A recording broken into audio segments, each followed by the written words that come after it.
بسم اللہ الرحمن الرحیم۔ رشتوں کی رسی تب کمزور ہوتی ہے جب انسان غلط فہمی میں پیدا ہونے والے سوالوں کے جواب بھی خود ہی بنا لیتا ہے۔ وقت نے مجھے اچھی طرح سے سمجھایا کہ سوائے تیرے ماں باپ کے کوئی بھی تیرے ساتھ مخلص نہیں۔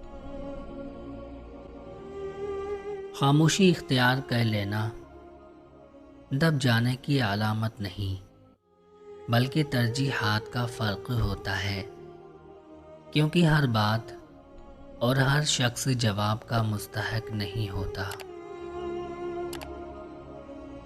تعلق کی بقا کے لیے انا کو گروی رکھنا پڑتا ہے۔ بے حسی کہہ لیں یا ناقدری، مگر انسان نے ہمیشہ اپنے خیر خواہ کو اس کے چلے جانے کے بعد ہی پہچانا ہے۔ میں ٹھہر گیا، وہ گزر گیا، میں ٹھہر گیا، وہ گزر گیا، وہ کیا گزرا، سب ٹھہر گیا۔ کبھی زندگی ایک پل میں گزر جاتی ہے، کبھی زندگی کا ایک پل نہیں گزرتا۔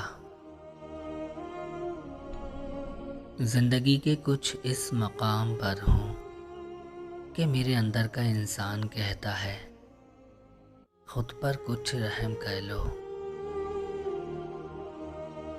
مرنے کی بات کرو تو سب اللہ نہ کرے ایسے بولتے ہیں جیسے ان سے زیادہ اور کسی کو ہماری فکر ہی نہیں۔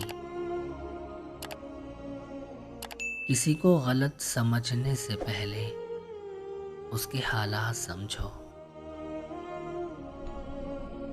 ساتھ چلنے کو چلے تھے سب دوست، لیکن میری منزل کا ساتھی میرا سایہ نکلا۔ کوئی بھی انسان پرفیکٹ نہیں ہوتا۔ لگاؤ ہو تو خوبیاں تلاش کر لیتے ہیں اور بیزاری ہو تو خامیاں۔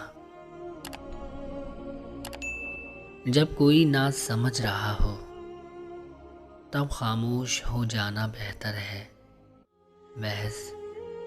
بحث باتوں کو بگاڑ دیتی ہے۔ نصیحت کیجیے مگر شرمندہ نہ کیجیے۔ مقصد دستک دینا ہوتا ہے، دروازہ توڑنا نہیں۔ لوگ کہتے ہیں پیسہ رکھو، برے وقت میں کام آئے گا۔ میں کہتا ہوں اللہ پر یقین رکھو، برا وقت ہی نہیں آئے گا۔